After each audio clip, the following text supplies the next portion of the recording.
10 menit lagi. Meskipun itu tetap salah, cepat pulang. Supaya nanti lain kali orang-orang yang gak ikut jangan salah sangka. Nanti mama jadi marah kalau anak-anak muda lu kok gak pulang-pulang malam kok malam sekali. Supaya jangan menghalangi langkah kakimu kemudian. Tapi gimana pun juga, it's still good news, kabar baik. Kalau melihat cemasnya berpisah, pratanda ada api di dada. Saya paling sedih ya dulu waktu zamannya FKA itu kan saya selalu 3 hari. Saya itu bersekutu dengan Tuhan di kamar itu sendiri, 3 hari gak makan.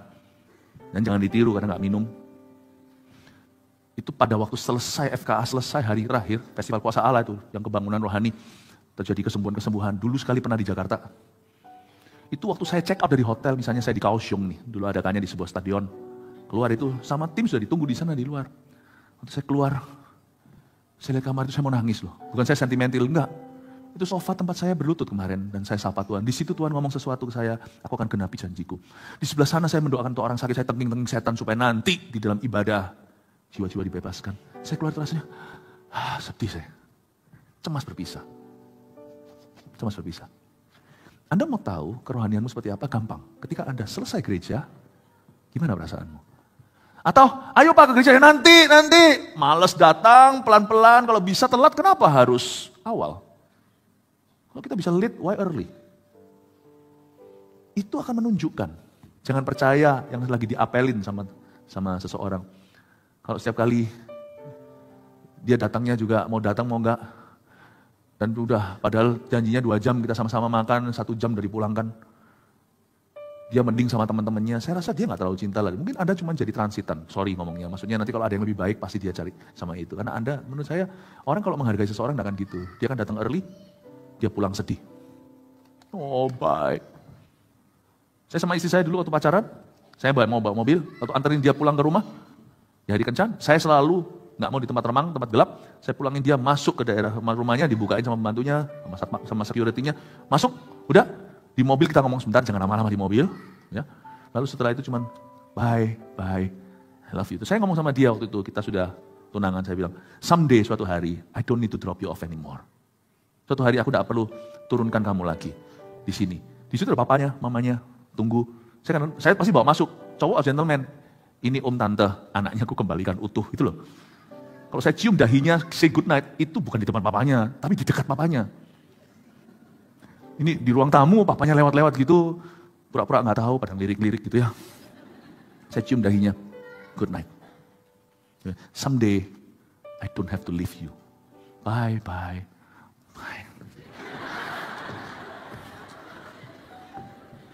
Cemas berpisah. Saya kira setelah nikah lebih mudah. Karena sekarang gak perlu nganterin, sekarang kita masuk rumah sama-sama. Tapi entah kenapa ya, kalau kita sekali-kali harus pisah secara fisik karena saya harus pergi, dia harus gimana, tetap sedih. I think so far so good, my marriage I think still healthy. How about your marriage to the Lord? Alkitab berdebu gak? Alkitab saya gak sempat berdebu, ditutup sebentar, udah gak tahan saya kapan mau saya buka. Gak sempat ada sawang, tidak sempat ada sarang laba-laba, apalagi sarang kecoa. Kecoa menjadi saksi hidup bahwa hidup imanmu sudah mati. Kalau kecoa di Alkitabmu. Itulah kesannya. Tahukah selama kita hidup di sini, Tuhan di sana, Tuhan belum datang kembali. Kita mesti ada sense of separationnya dengan Tuhan Yesus.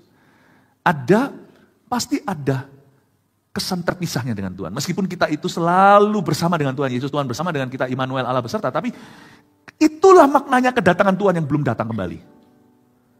Di dalam hidup ini, ada aktivitas-aktivitas yang mendekatkan kita pada Tuhan. Dan itu pun kita tidak bisa lakukan 24 jam sehari karena kita harus kerja, harus apa. Dan kita harus melatih mesbah kita bawa kemana-mana. Saya ngerti kita bisa berdoa di mana-mana seperti Nehemia. Di tempat kerjanya dia doa, dia berseru tanpa dia harus masuk ke kamar tertentu seperti Daniel. Pasti ada sense of separation-nya itu ada. Pasti ada perasaan terpisahnya itu ada. Itu pasti ada. Dan perasaan terpisahnya itu bisa terobati dari waktu ke waktu lewat aktivitas-aktivitas rohani yang mendekatkan kita pada Tuhan seperti doa, baca Alkitab, CG, kepersekutuan saudara seiman, apalagi sifatnya pemuritan. Kan ada ayatnya, jangan kau jauhkan dirimu dari pertemuan ibadah, tapi dekatkan dirimu menjelang kedatangan Tuhan. Dan juga ibadah dalam gereja seperti ini, pasti ada kerinduannya. Untuk melaksanakan aktivitas-aktivitas itu, sekalipun aktivitas-aktivitas tersebut tetap belum sampai taraf kita sudah di sorga, aktivitas tersebut sekalipun sifatnya sorgawi, kita belum di sorga, tapi itu bisa mengobati sindrom perpisahan kita, pemisahan kita dengan Tuhan untuk sementara waktu. Selama kita masih ada di kemah tubuh. Paham maksud saya? Ada sense of separation-nya itu ada. Dan itu kelihatan sekali sifat orang itu, anjing aja tahu. Saya punya anjing, ada anjing besar, ada anjing kecil, saya punya herder, saya punya anjing kecil Maltese, dan juga ada satu lagi Bichon. Itu semuanya dikasih orang semuanya. Itu anjing saya yang besar, kalau saya udah mau pergi, udah tahu tuh. Tahu. Itu mobil baru dibuka, dia langsung lompat, herdernya masuk. Take me. Mana bisa? Sama. Kalau anjing kecil sifatnya lain lagi. Saya turunkan, kan itu tingkat 2, kita tinggalnya di atas. Kalau dia tahu kita mau pergi, udah bawa koper, dia ngambek, dia langsung melihat, langsung lari ke atas, dia meninggalkan kita kayak memberikan wajah yang cemberut. Tapi nanti kalau kita kembali, sifat mereka sama. Itu orang kalau kembali setelah pisah sama Tuhan, misalnya di dunia sekuler, dia ke ibadah itu kerasa sekali. 3, 2, 1, haleluya! Itu kelihatan kalau dia cemas pisah sama Tuhan. Tapi aktivitas-aktivitas itu mengembalikan. Paham maksud saya Bapak Ibu Saudara? Itu salah satu tanda Anda hidup dalam pewahyuan Tuhan mau datang kembali. Dan kita mengharapkan kedatangannya. Kelihatan kekristenan seperti apa. Izinkan saya menjelaskan dari sisi seorang mempelai wanita terhadap mempelai pria. Ini pun cemas, siapa namanya? Si gadis Sunam ini. Di atas ranjangku pada malam hari kucari jantung hatiku, kucari tapi tak kutemui dia. Aku hendak bangun dan berkeliling di jalan-jalan dan di lapangan-lapangan. Kucari dia, jantung hatiku. Kucari, tapi tak kutemui dia. Dan selama kita tidak bertemu dengan dia, dan kita kalau masih terus keliaran di jalan dan di lapangan, kalau ada baca tadi ayatnya, di jalan-jalan di lapangan-lapangan, orang Kristen yang punya sifat mempelai Kristus, mempelai wanita, tidak akan menjadi orang Kristen pelataran. Dia kangen sama Tuhan, tapi carinya di jalan-jalan dan di lapangan-lapangan. Dia kangen sama Raja Sulaiman, tapi carinya di jalan-jalan.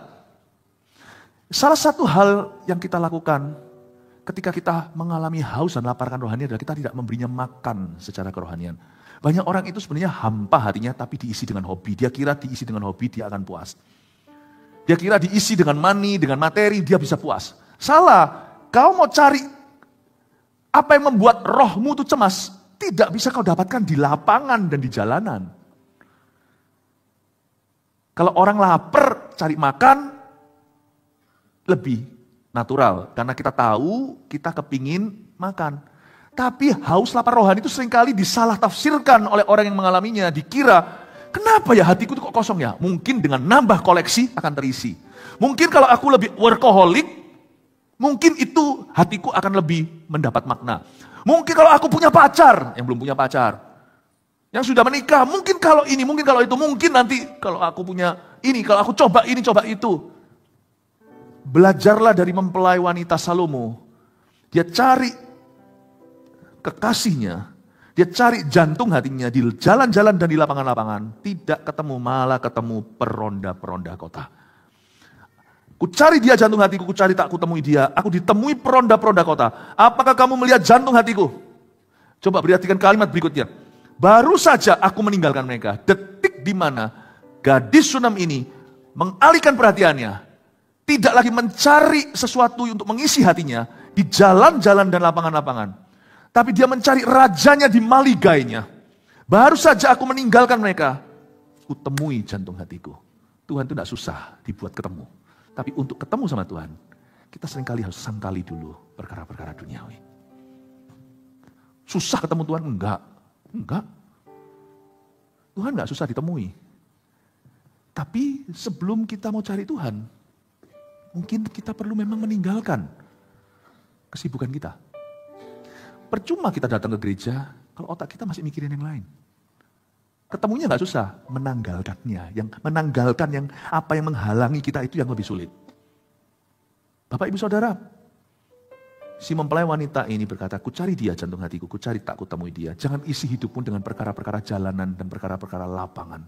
Isi hidupmu dengan maligai-maligainya Tuhan. Aku ditemui peronda-peronda kota. Detik dia tidak ketemu Tuhan, otomatis tempat itu diisi oleh manusia.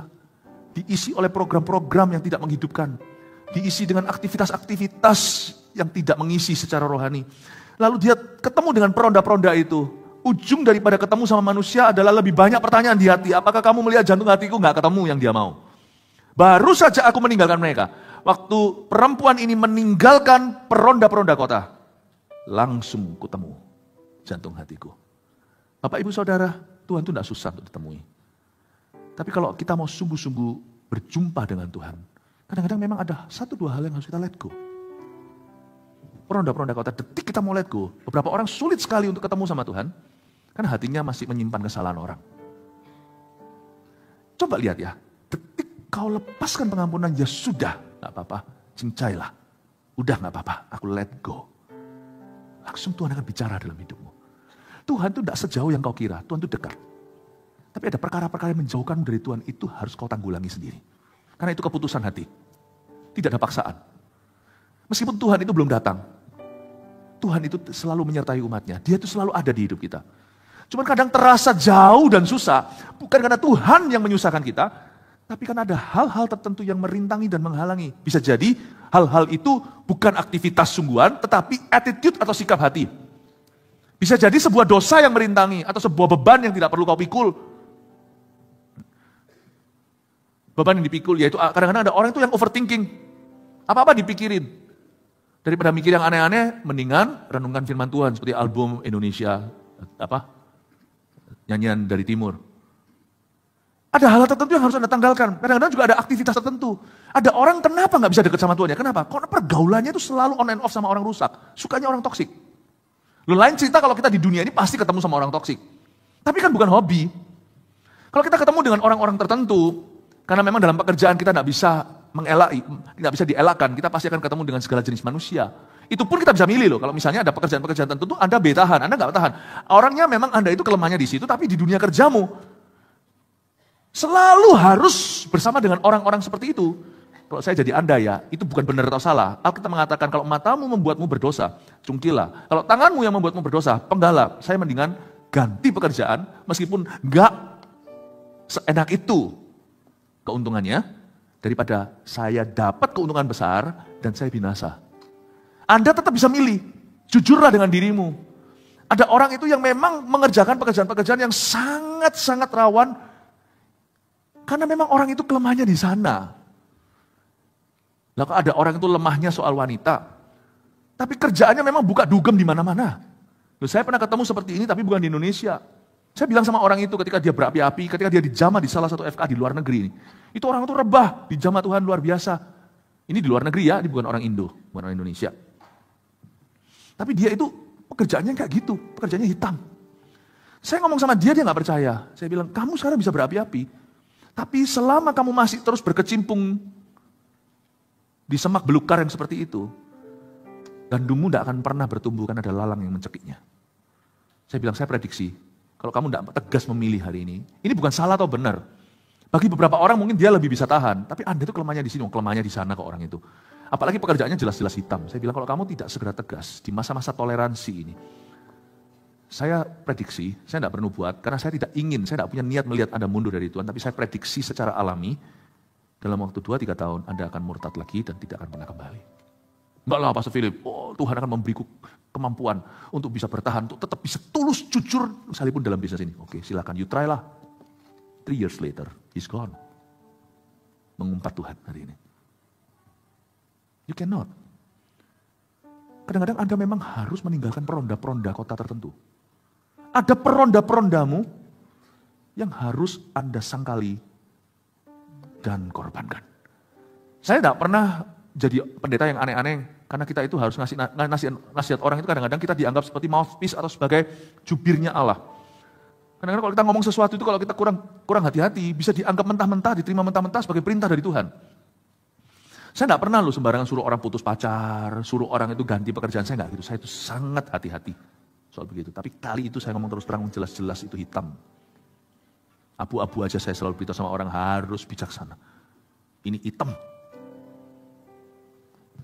Ada peronda-peronda yang harus Anda selesaikan. Kalau enggak, Tuhan akan pernah muncul-muncul di hidupmu. You will never see God in your life. You'll never see God in your relationship. Bagi beberapa orang, gimana Tuhan bisa memberkati anak cucumu? Anda harus tinggalkan selingkuhanmu. Itu peronda-peronda kota. Yang menimbulkan lebih banyak pertanyaan di hidupmu. Dan orang lain bertanya-tanya tentang dirimu.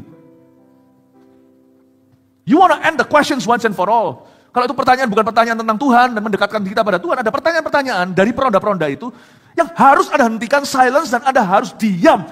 Anda harus membuat apa? Silencing itu apa? Mendiamkan apa? Bukan mendiamkan. Membungkam. Anda harus bungkam itu. Ada beberapa tuntutan-tuntutan yang Anda di dalam hatimu, itu merupakan